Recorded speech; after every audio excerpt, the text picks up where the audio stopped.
Well, with that kind of an introduction, you kind of know what you're getting in for. So, realistically, this is going to be about a 20-25-minute rant or so, because I understand that I am standing between you and beer. And it's been a long day. Y'all look pretty tired, so, the intention for this particular talk is to kind of walk you through some information security pieces, some funny stories, and then also to have your own stories come up as well. So don't feel afraid to be able to, kind of walk towards the mic and have something to bring up, because, it might. So, from time to time, you and your open source project are going to run across information security incidents. Your project is just going to expand, and it always seems like a great idea to be able to wake up this instance of something with a database and not write down the credentials or change them or leave them as default. You've done this, yeah? Yeah, quiet nodding, quiet, sad nodding, shame. But this happens all the time. You're like, I just need this. Please just make this happen. I need to trial this. I need just a proof of concept. I need this to happen like yesterday. So, if you're involved in any project for any point in time, you're probably going to have some more stories about this. And it turns out the Lord of the Rings is a great model for being able to deal with your information security incidents. Fair? Well, we'll find out as I work with my slides. So, I always do this for all of my talks when I remember, and basically, this is, you must be this tall to ride. I am really, really sorry. There is no code.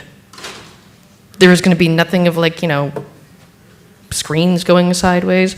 You probably will be able to participate in all of this, and realistically, you don't even have to know the Lord of the Rings that well. I'm not going to talk about Tom Bombadil or the Ents or anything like that, but you will. That's fine. You can come tell me where all of those guys fit. And I'm not going to talk about three-letter agencies or, frankly, anything really of substance, because it's the end of the day. It's going to be a blast. So this is also your point that if this is not something you are interested, I am delighted. Please vote with your feet. Again, I understand that I am standing between you and beer. So for me, this came from a point where, how do you know when you have something really unfortunate on your hands? For me, this started when I was at a hosting company, working as the kind of glue between sales and support, and we'd built out this entire team called customer advocacy. And this hosting company had a lot of different interesting clients all over the world. Now, how many of you were in the industry when Heartbleed came out? Yeah. So, do you remember that one day where you'd kind of seen Twitter blow up? Just, yeah, kind of oh God, there's a thing, huh? That's interesting. And you just see this kind of cascade with everyone going oh God, that's interesting, huh? I know now that the feeling of, oh, that's interesting, is a really bad feeling. You want to either get to the point where this feeling has resolved itself very, very quickly and you can go on in full-on panic, or just oh yeah, we're not affected. Nothing about this actually affects us. Great.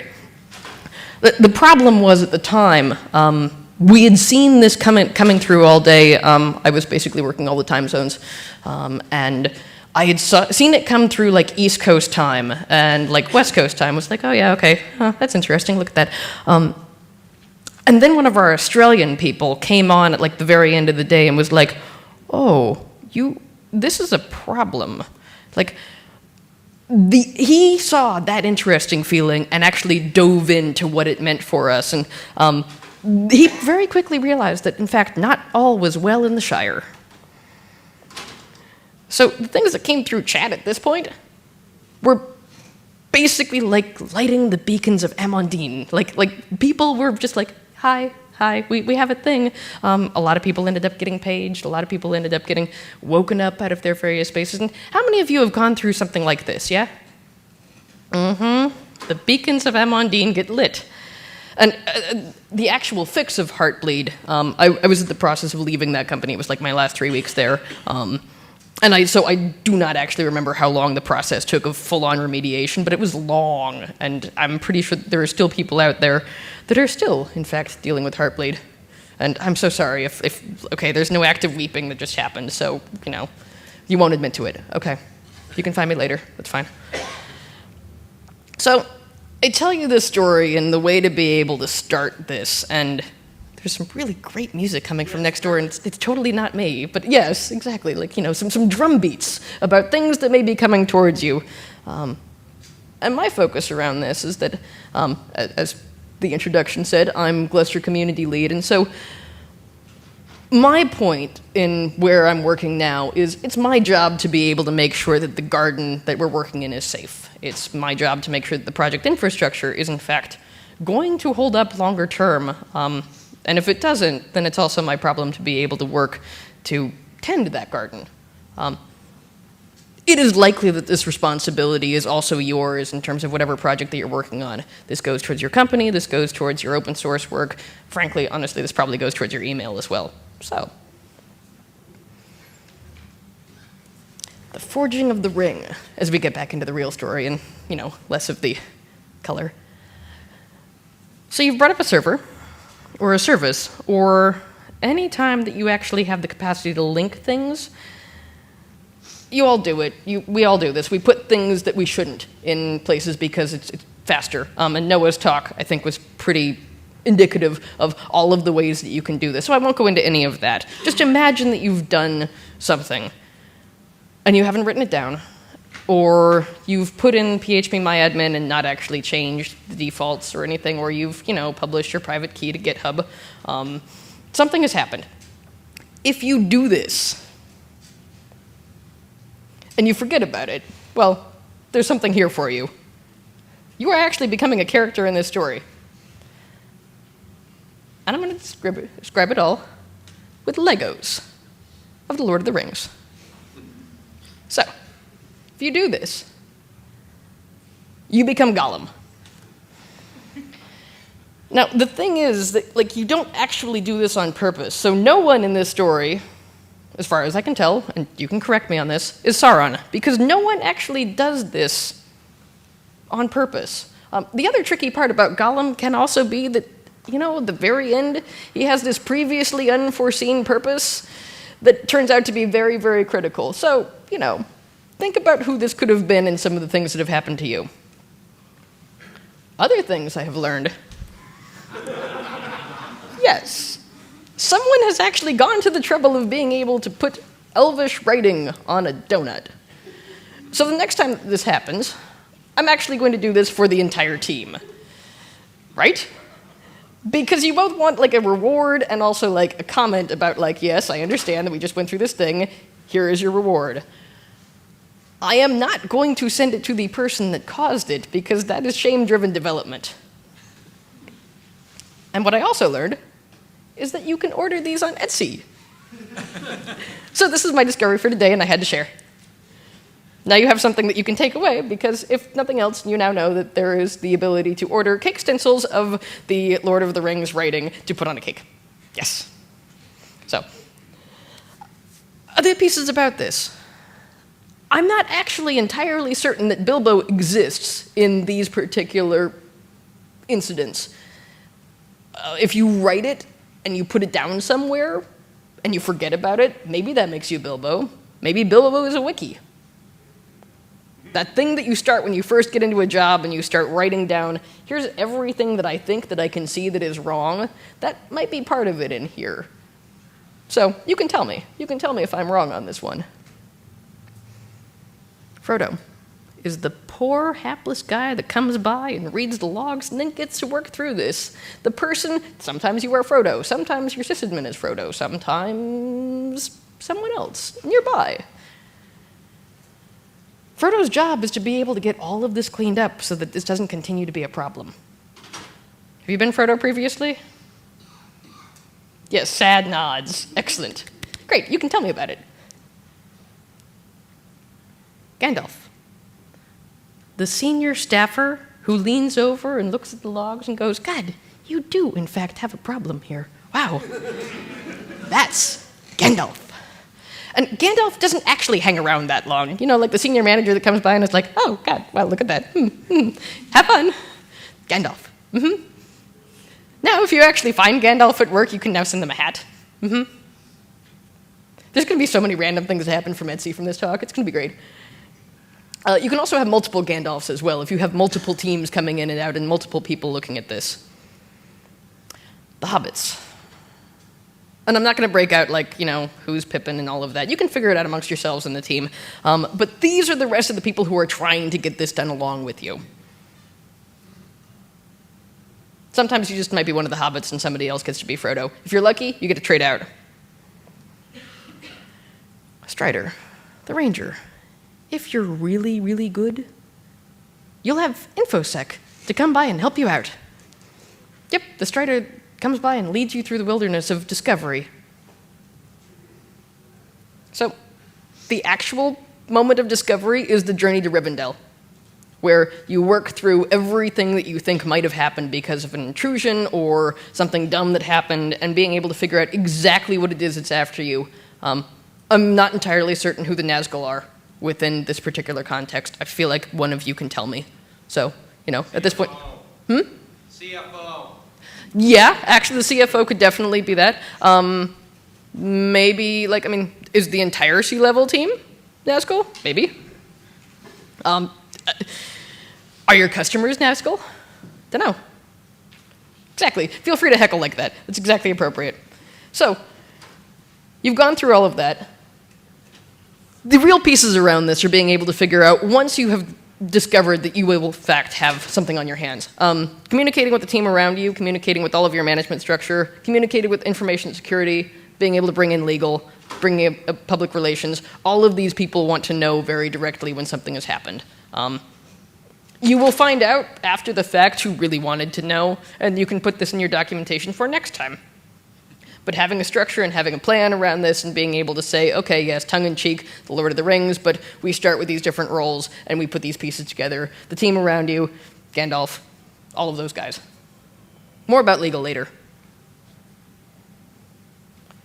So, when I've been responsible for this in the past, I break it down by both the communication that we're doing, our day-to-day communication, the week-to-week communication, and where that goes from here, because sometimes you have absolutely no idea how long these things are going to take. It can be something simple like, oh yeah, we just changed the password on that server and it's fine. Or, gosh, really? The root password? Twice? All right. And you change that. But it can also be something deeper about being able to change out an entire critical component of your infrastructure. And if that's the case, you'll want to be able to make sure that you know in your documentation what's going on where, when this happened, who's responsible, and what the action items are.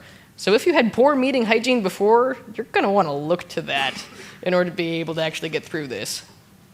Other things that we've done before in the past have been secure unlisted IRC channels for the key parties, and only one person has the password to be able to get into that. They're the gatekeeper for being able to manage that communication. Again, this has worked for me. It may not for you.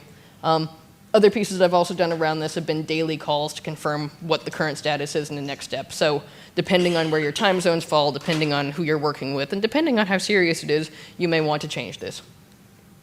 Your mileage may vary, but I figured I'd actually be helpful at the same time as I was telling you a fun story. When I do this, I look at what our week-to-week coordination looks like. What can we ostensibly get done by the end of this week? What can we do towards next week, and what does success look like? If we can't establish that, then we need to slow down as far as where we're going and what our remediation and discovery looks like. Again, your mileage may vary, but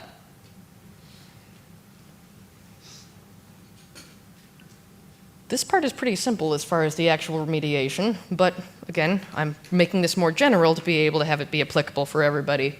The general instinct is to be able to make the checklist and follow that checklist.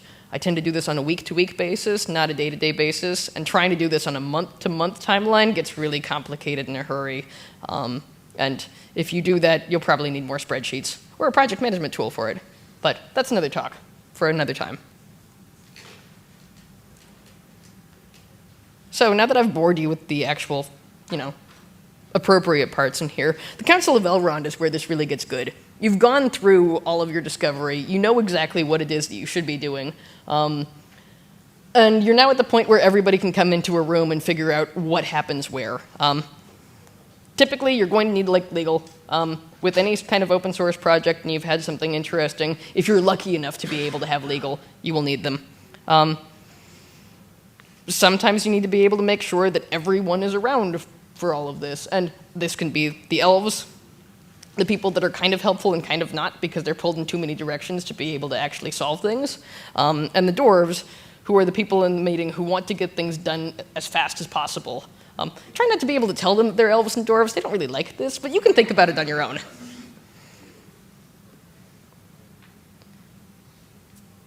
So then what happens? You've got a plan, you know what done looks like, you know how to get from here to there, and you think you know exactly what's going on. But then the problem that happens with these is like some things that should have been remembered were not. And you end up in the mines of Moria. And that's when you find out that something in here is actually a much bigger problem. Either way, this all got a lot more urgent because you didn't do a proper discovery, and you ended up in the mines of Moria. So, I said that I was going to tell you a note on legal. Sometimes legal will come down on the side of Galadriel. We want to help you. We want to make sure that this actually gets out into the wild. We want to be able to move all of your party along. But sometimes legal will come down as Boromir. And you will end up as a dead hobbit, and no one will ever know about the ring.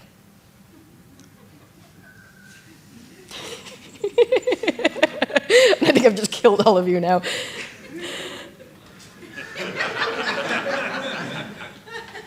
So there's really not much to do about Boromir at this point. Like, you could go back and have another Council of Elrond. The time has passed. What will absolutely certainly happen next is that half of your team will get pulled off to work on another bug. They've been captured by the orcs. You have lost them, and you're like, well, all right, great. Still got to solve this problem here, but like, awesome. Thanks, product team, for doing that thing. So your Eye of Mordor is the press, I think. And you can correct me. But you really, really do not want the press to find out before you destroy the eye. You want to be able to publicly disclose this in a way that's going to be like, and everything is fine now. A leak on this stuff is going to be really challenging because you then have to be able to move even faster. And I think there are other people in the room that can speak towards what happened when the Eye of Sauron comes upon you. So I will not do that.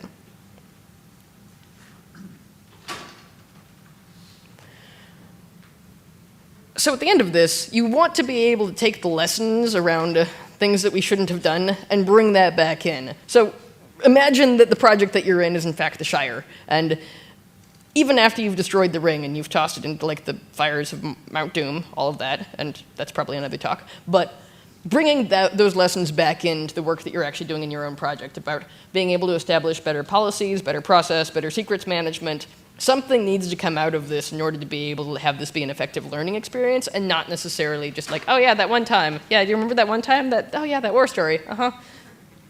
It's on you as part of being able to work within a team to find out what these lessons are and come back and implement them.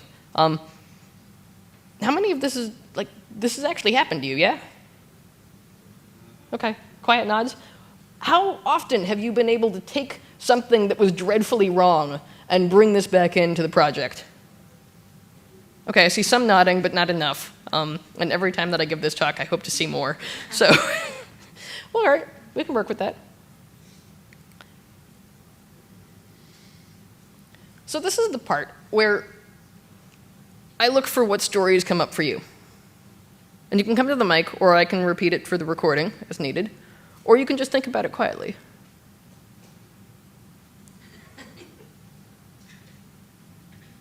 It can be like church. We can take a moment of silence for all of the problems that have happened previously. What did I get wrong? Is there something in here that doesn't match for you?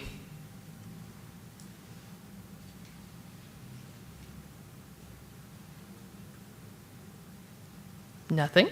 Okay.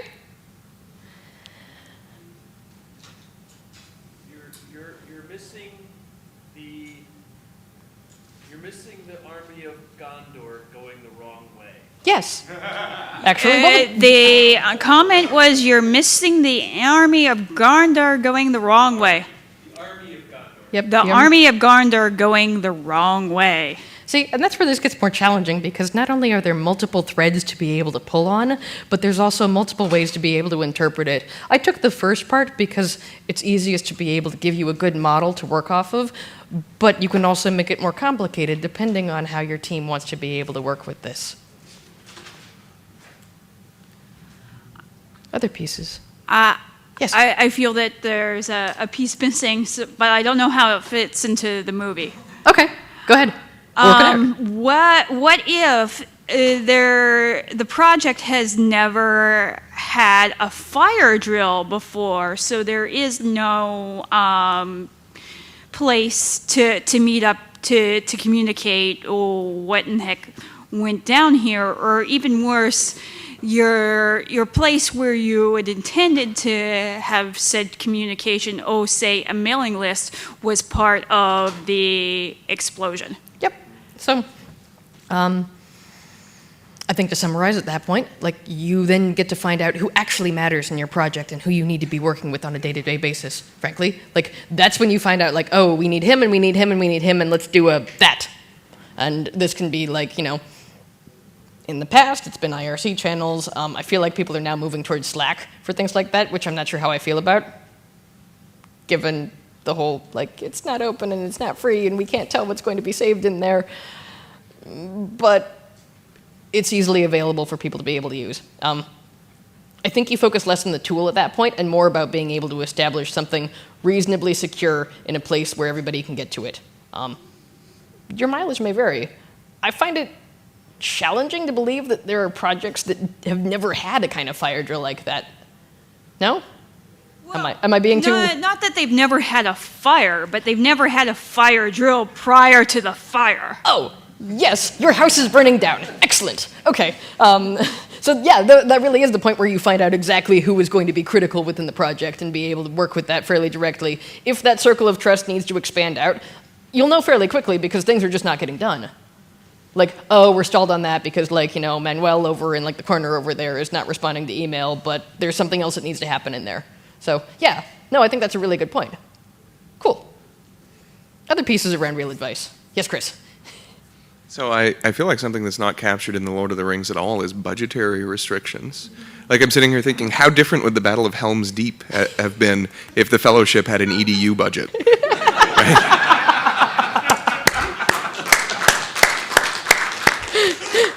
Yes, a training budget. You should have one. Yes, out there in the audience, there was a story. No? So you clearly didn't read the books. They did. Clearly didn't read the books. All right, fair enough. No, a training budget actually is something that I haven't built into this at all. Other pieces. All right, so my actual real advice on this one was, communicating with the team actively, regularly, making sure that you do have a cadence so that everyone knows what to expect. When you're in a fire drill, being able to know what consistency looks like is actually more important. Do make sure that you're actually keeping good notes and good timelines of events so you know what's going on where. If you are so inclined, you can in fact run a good root cause analysis, and that is a story for another talk. And really, that's it. I wish you way more than luck. Thank you all.